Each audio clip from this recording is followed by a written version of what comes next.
Hello friends, कैसे हैं आप लोग। आशा करते हैं आप लोग बहुत ही अच्छे होंगे और वीडियो को लाइक शेयर जरूर करते होंगे। चैनल को सब्सक्राइब करना मत भूलिएगा, पहले से बता दे रहे हैं एडवांस में, क्योंकि बहुत ही इंटरेस्टिंग टॉपिक है आज हमारे पास। इसको कहते हैं ब्लड। बहुत इंटरेस्टिंग है। आप लोगों में ब्लड तो शायद पाया जाता होगा, अगर नहीं पाया जाता होगा तो आप लोग प्रैक्टिकल आज करेंगे। किसी भाग को काट लेंगे, जैसे मान लीजिए आज हम क्या करेंगे, इस उंगली को काट देंगे आधा। ठीक, इसमें एक क्या हो जाएगा, लाल रंग का एक तरल पदार्थ निकलता है। रेड रंग वाला पानी है ये, समझिएगा। ठीक है, जो आपका लाल रंग का द्रव्य होता है, पानी जैसा पदार्थ होता है, इसी को हम कहते हैं बच्चों ब्लड। ठीक है, अब आज हम समझते हैं ब्लड। देखिए, तो ब्लड के होते हैं दो भाग, लेकिन इसके पहले हम इसका परिभाषा जान लेते हैं कि ब्लड किसे कहते हैं। समझिएगा, आज ब्लड किसे कहते हैं। रुधिर, ब्लड को कहते हैं रुधिर भी कहा जाता है। रुधिर। दूसरा होता है आपका बच्चों खून होता है, खून। और तीसरा होता है लहू। ठीक है, ये फिल्म इंडस्ट्री वाले क्या करते हैं, लहू को चुरा लेते हैं। मतलब अगर आप आधे से ज्यादा शब्द को देखेंगे फिल्म इंडस्ट्री में, तो भैया बायो से यूज होता है। किससे? बायो से। अब जैसे समझ लीजिएगा, लहू किससे यूज हुआ? बायो से। उर्दू जुबान है, ठीक है, उठा के लेके चले गए ये लोग, गाने में फीड कर देंगे, हो गया कल्याण। समझिएगा, आज एक तो ब्लड पढ़ाने वाले हैं, मार्कर का भी रंग लाल है, दोनों मैच हो रहा है ना। समझते हैं आज हम ब्लड, रुधिर। ठीक है, पहले रुधिर की परिभाषा जानते हैं हम। रुधिर होता क्या है, आपको पहले पता है कि आपके अंदर एक लाल रंग का एक द्रव्य होता है, और वो द्रव्य क्या कहलाता है बच्चों? रुधिर कहलाता है। इसका रंग कैसा हो जाएगा? लाल हो जाएगा। किसकी वजह से? तो भैया हीमोग्लोबिन पाया जाता है इसमें। उस हीमोग्लोबिन की वजह से इसका रंग कैसा हो जाएगा? लाल रंग का हो जाएगा। ठीक है, रुधिर पढ़ते हैं। रुधिर की परिभाषा क्या होती है? यह एक तरल संयोजी ऊतक होता है। तरल संयोजी ऊतक होता है, या ऊतक है। ठीक है, यह हल्के पीले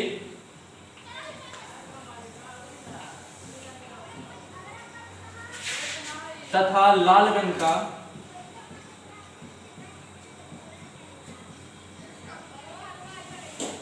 चिपचिपा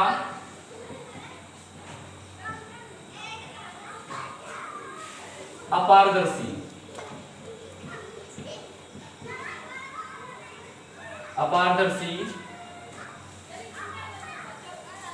क्षारीय पदार्थ होता है।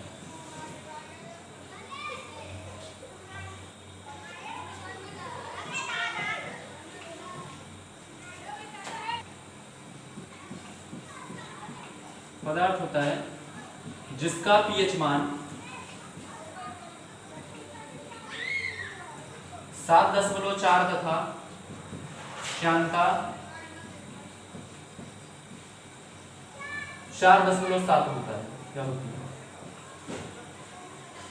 रुधिर क्या होता है? तरल। और संयोजी का क्या मतलब होता है बच्चों? संयोजी समझते हैं। संयोजी मतलब होता है किसी चीज को जोड़ना। ठीक है, अब आप समझ रहे होंगे कि ब्लड हमारा कौन सा भाग जोड़ता है। तो बच्चों ब्लड क्या करता है? अंगों से अंगों तक तथा अंगों से ऊतकों तक क्या पहुंचाता है? ऑक्सीजन पहुंचाता है। तो वह किसी ना किसी रूप से हमें जोड़ रहा है। ठीक है, तो जोड़ने की जितनी भी प्रक्रिया होती है किस में आ जाएंगी? संयोजी में। ठीक है, संयोजी मतलब क्या होता है? एक के साथ एक जोड़ना। समझ में आ रहा है सबको? तो अब आपको समझ में आ गया होगा इसका डिफिनेशन रुधिर का। ठीक है, अब समझते हैं रुधिर के कितने भाग होते हैं। अभी भी आपको रुधिर ना समझ में आया होगा तो किसी भाग को काट लीजिएगा आज घर पे प्रैक्टिकल के रूप में, लेकिन हमारा नाम मत लगाइए उसमें। क्या सर बोले थे तो हाँ लगा देंगे। चलिए, रुधिर क्या हो जाएगा? एक लाल रंग का होता है। हल्का पीला क्यों होता है? क्योंकि जब रुधिर जो बहने की प्रक्रिया होती है खत्म हो जाएगा, लास्ट में आप देखेंगे उसमें तो एक पीले रंग का चिपचिपा पदार्थ बचता है, जिसको आप प्लाज्मा बोलते हैं। ठीक है, तो वह प्लाज्मा का रंग कैसा होता है? पीला होता है, तो इसलिए हम इसको बोलते हैं हल्का पीला। ठीक है, क्या होता है ब्लड? यह एक तरल संयोजी ऊतक है। यह हल्के पीले तथा लाल रंग का चिपचिपा अपारदर्शी क्षारीय तरल पदार्थ होता है, जिसका पीएच मान कितना होता है बच्चों? 7.4 तथा श्यानता 4.7 होती है। समझते हैं। देखिए, अब ब्लड के कितने भाग होते हैं। ये तो आपका ब्लड कंप्लीट हो गया। ठीक है, खत्म हो गया। अब आप इसका स्क्रीनशॉट कर लीजिए, इसके बाद अगला आपको बताते हैं हम कि कितने भाग होते हैं। आ रहा है समझ में? कोई दिक्कत तो नहीं ना? अब अगला हम पढ़ते हैं ब्लड के भाग। तो ब्लड के बच्चों दो मुख्य कंपोनेंट्स होते हैं, दो अवयव सबसे प्रमुख होते हैं। इसमें आपका होता है प्लाज्मा। पहला पहला समझते हैं हम प्लाज्मा। प्लाज्मा। दूसरा क्या होता है? ब्लड वेसल्स होता है।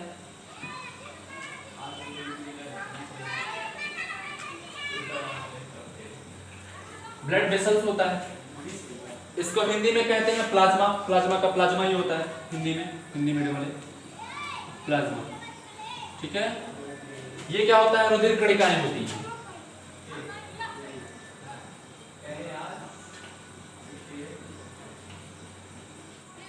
रुधिर कणिकाएं। ठीक है, कितना भाग होता है ब्लड का? तो दो भाग होता है बच्चों। कौन कौन से? पहला होता है प्लाज्मा, दूसरा होता है रुधिर कणिकाएं या ब्लड वेसल्स होता है। प्लाज्मा जो होता है हमारे पूरे भाग का यानी रुधिर के भाग का 55% भाग होता है। कितना प्रतिशत भाग? 55% भाग। कंपटीशन में या फिर यूपी बोर्ड के एग्जाम में पूछा जाता है कि प्लाज्मा का कितना भाग होता है बच्चों, तो क्या बताएंगे आप लोग? 55% भाग होता है प्लाज्मा किसका? हमारे ब्लड का। ठीक है, और ये कितने प्रकार के होते हैं? तो आपका जो ब्लड वेसल्स होता है ये होता है बच्चों 3 प्रकार का। ठीक है, जिसको पढ़ते हैं हम आरबीसीएस। पहला क्या होता है? RBCs, RBCs. ठीक है, दूसरा जो आपका होता है डब्ल्यूबीसीएस होता है, डब्ल्यूबीसीएस। ठीक है, और जो आपका तीसरा आता है वो आता है ब्लड प्लेटलेट्स। सिंपल हम लिखते हैं प्लेटलेट्स।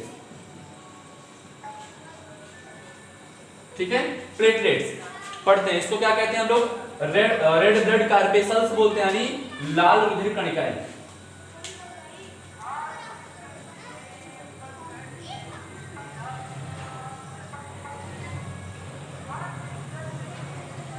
ठीक है, लाल रुधिर कणिकाएं, रेड ब्लड कार्पेसल्स। दूसरा क्या होता है? श्वेत रुधिर कणिकाएं, ये सफेद रंग का होता है।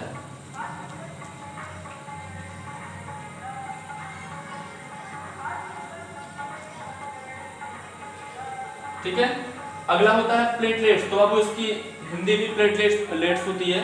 ठीक है, अब प्लेटलेट्स समझ जाएगा इतना आप लोग। देखिए अब क्वेश्चन क्या पूछता है यहाँ से, सिंपल उठा लेगा कि ब्लड के कितने, ब्लड वेसल्स के कितने भाग होते हैं, रुधिर कणिकाओं के कितने भाग हो जाएंगे। तो मान के चलिएगा कि 50% लोग क्या करते हैं जल्दबाजी में, 50% लोग क्या करेंगे? उठा देंगे। ब्लड के तो 2 ही भाग होते हैं, ब्लड वेसल्स पूछ रहा है एग्जाम में, तो ब्लड के भाग बता देंगे 2 भाग। कौन कौन से? आपका प्लाज्मा बता देंगे, दूसरा ब्लड वेसल्स बता देंगे, तो आपका 1 नंबर यहाँ से चला जाएगा। आ रहा है समझ में? पहले क्वेश्चन को ध्यान से पढ़िएगा, पूछ लेता है कि ब्लड वेसल्स के कितने भाग होते हैं, तो आप लोग को पता है कि ब्लड वेसल्स मतलब रुधिर तो होता है, रुधिर कणिकाएं। ठीक है, तो 2 भाग नहीं, ब्लड वेसल्स की जहां बात करेंगे वहां 3 भाग होते हैं। कौन कौन से? आरबीसीएस, डब्ल्यूबीसीएस और प्लेटलेट्स। आ रहा है समझ सबको? क्या हो जाएगा? RBCs, red blood कार्पेसल्स, white blood कार्पेसल्स और प्लेटलेट्स की बात करते हैं।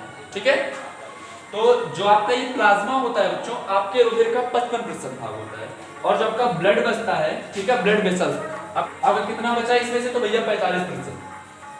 कितना होता है? 45%। किसका? Blood vessels. ठीक है, 45% भाग होता है रुधिर का, और प्लाज्मा आपका 55% भाग होता है। ठीक है, आया समझ में इतना? चलिए पढ़ते हैं, इसकी संख्या कितनी होती है हमारे शरीर में। जो आरबीसीएस आपका होता है, रेड ब्लड कार्पेसल्स होता है, लाल रुधिर कणिकाएं होती है, इनकी संख्या हमारे अंदर होती है 5 मिलियन।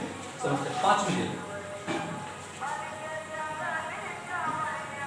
ठीक है, 5 मिलियन। और जो आपका डब्ल्यूबीसीएस होता है, ठीक है, इसकी संख्या होती है हमारे शरीर में 10,000। कहीं कहीं 8 से 9,000 लिखा होता है साइंस के बुक में, कहीं 10,000 लिखा होता है, तो 10,000 पढ़ते हैं क्योंकि इतना हो सकता है।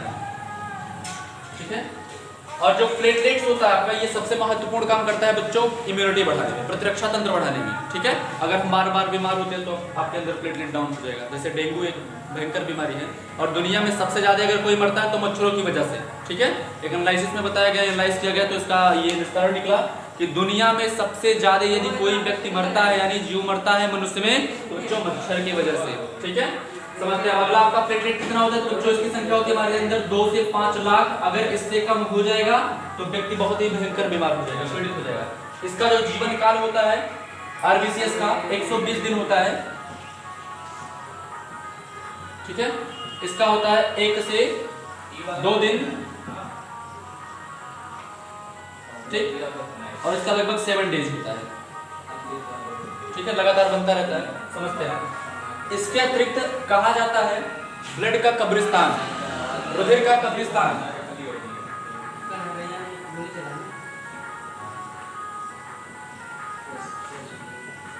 रुधिर का कब्रिस्तान, ठीक है। प्लीहा होता है आपका प्लीहा, क्योंकि प्लीहा में ब्लड जाके एकत्रित हो जाता है। कहाँ एकत्रित हो जाएगा? प्लीहा। अगर कोई पूछ जाए कि ब्लड का कब्रिस्तान या रुधिर का कब्रिस्तान किसको कहते हैं तो क्या बताएंगे?